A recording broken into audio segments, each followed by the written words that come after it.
Vaxtınız xeyir olsun. Bütün tələbələrə, bütün tələbələrə buradan salamlayıram. Bugün dekabr ayının 19-una olan texnoloji nəzərə çatdıracağım. Yəni bildiyiniz kimi dünənki gündə euro dollarının sürətli qalxışı təbii ki xəbərlərdən irəli gəldi və dünən qeyd etdiyimiz bütün nöqtələri euro dollar və funt dollar eyni zamanda yəni dollar frank öz missiyalarını yerinə yetirdilər. Bugünkü xəbərləri nəzər salaq, yəni bildiyiniz kimi 13.00-da Euroda çıxan xəbərlər Qaridakon təbii ki, euro-dollar cütlüyünə təsir göstərə bilər. Yəni burada gördüyünüz kimi hal-hazırda euro-dollar cütlüyündən söhbət gedir. Yəni burada divergensiya artıq bugün formalaşmaq üzrədir.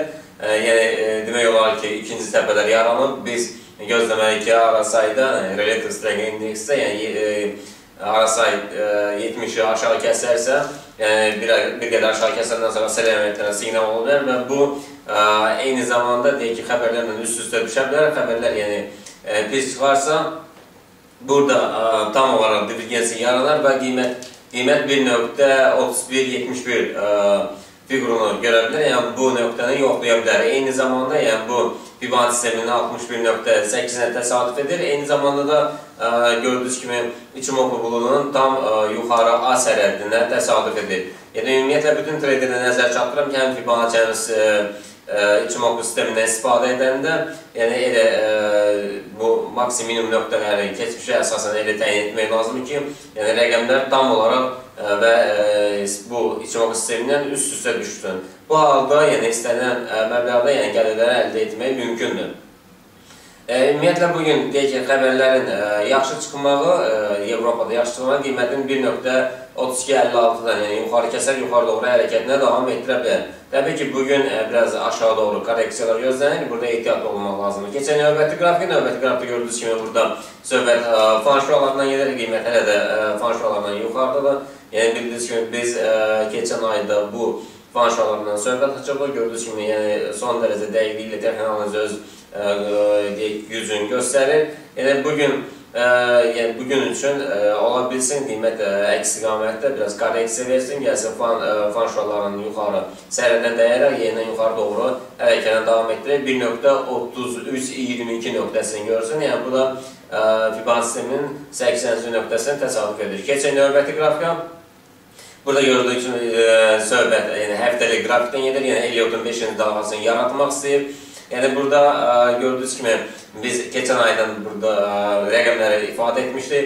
Təbii ki, qiymət birinci hədəfi 1.3267-dir. Yəni demək olar ki, dünən öz missiyasını yəni buna görə yaxınlaşdırdı. Yəni orada bir neçə punkt qaldı ki, 1.3267-yə dəyişini 67 yox, 56 idi. Buradakı 10-11 punkt bu normal hərəkətdir. Növbəti hədəfi isə yəni yuxarı doğru hərəkətini davam etdirir. Keçək növbəti qrafikə burada biz funt dollar cütlüyündən söhbət edirik. Yəni dünənki hədəflərdə biz deyək ki, müqavimət xəttinin 1.63 deyək ki, üzr istəyirəm, yəni 60 götürmüşdü, yəni qiymət 62-68-ə dəydi.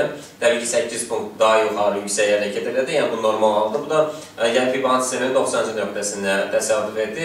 Yəni bu günləri Fibonacci sisteminin 90-cı nöqtəsindən yuxarıda formalaşarsa, qiymətin yenidən yuxarı qalxma ehtimalı gözlənir. Bu da növbəti hədəfi 63.08-dir. Yəni əks istiqamətdə isə korreksiya verərsə, yəni Fibonacci sisteminin 80-ci nöqtəsini təsadüf edir. Yəni burada korreksiya 62-13-ə gəlib çata bilər. Keçək növbəti qrafikə. Burada növbəti qrafikdə funt dollar cütlüyündə uzun müddətli analizlər əsasında bilirsiniz kimi aylarla bu simmetrik uçuş bucaqları davam edir.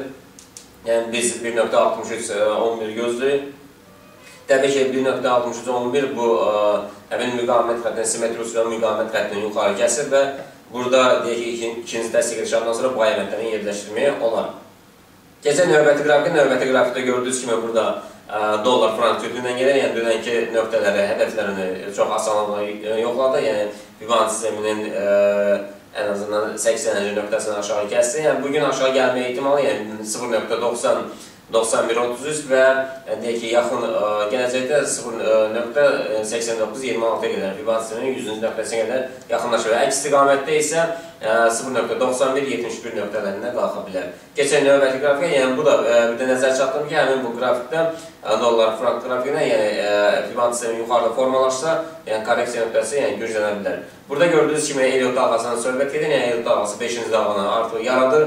Ən azından deyək ki, 90-a qədər yaxınlaşmalıdır və 90-dan deyək ki, ola bilsin xəbərlərin yəni təsir göstərsə dollar-frank üzrə, yəni Fibonacci sisteminin 100-cü nöqtəsinə qədər gələ bilər. Yəni 5-ci dalğanı yaratmaq üçün, yəni 90-cı Fibonacci sisteminin 90-cı nöqtəsinə gəlməsi, yəni kifayət edir. Yəni bundan sonra ABC dalğalarını yarada bilərik. Keçək növbəti qrafika. Burada gördüyünüz kimi həftəlik 7 dollar-frank cütlüyündən, yəni keçən aylarda nəzər çatdırmışım üçün bunun içine daxil olaraq ortaya qədər, sonra da aşağı sərhədinlər gələ bilər. Yəni gördüyünüz kimi ümumiyyətlə bütün tek analizləri, xəbərləri yəni üst-üstə yəni analiz eləmək lazımdır. Yəni biri digərini tamamlayır və eyni zamanda texniki analizdə həm Fibonacci sistemində, həm fan şüalarının, həm Ichimoku buludlarından ümumiyyətlə deyək ki, texniki analizi əsasında analiz versə səbirli olsaz və qayda qanunlara əsasən hərəkət edəcəksiniz. Yəni bildiyiniz kimi, əgər qaydalar var onlara əməl etmək, əgər bu qayda qanunu əsasında hərəkət edəcəksiniz, istənilən məbləği əldə edə bilərsiniz və çox deyək ki, qısa bir faktı, yəni ki, nəzər çatdırmaq istəyirəm ki, yəni dünən gördüyünüz kimi bütün günü qiymət deyək ki, flatdə oldu və deyək ki, biz strategiya əsasında dünən maksimum nöqtələrini götürəndən sonra təbii ki, yəni günün ikinci yarısından sonra saat deyək 19:00-dan sonra yəni qiymət həmin hədəfi yoxladı və yuxarı doğru hərəkət elədi. Yəni bildiyiniz kimi bir çox traderlər məhz həmin nöqtələrdə buy stopları yerləşdirmişlər və buy stopları yerləşdirəndən sonra günün ikinci yarısından sonra, yəni axşam saatlarında həmin buy stopları işlədi və yetərincə məbləğlər, gəlirlər əldə etdilər. Yəni ümumiyyətlə bir də qeyd etmək istəyirəm ki, çalışın səbirli olun və qayda qanunun əsasında, yəni tələsmədən əməliyyat verin. Yəni əgər deyək ki, istənilən bir siqnalı saatlarla gözləmək lazımdırsa, yəni itirməkdənsə gözləyin ki, həmin an gəlib çatsın və əməliyyatlarınız uğurlu olsun.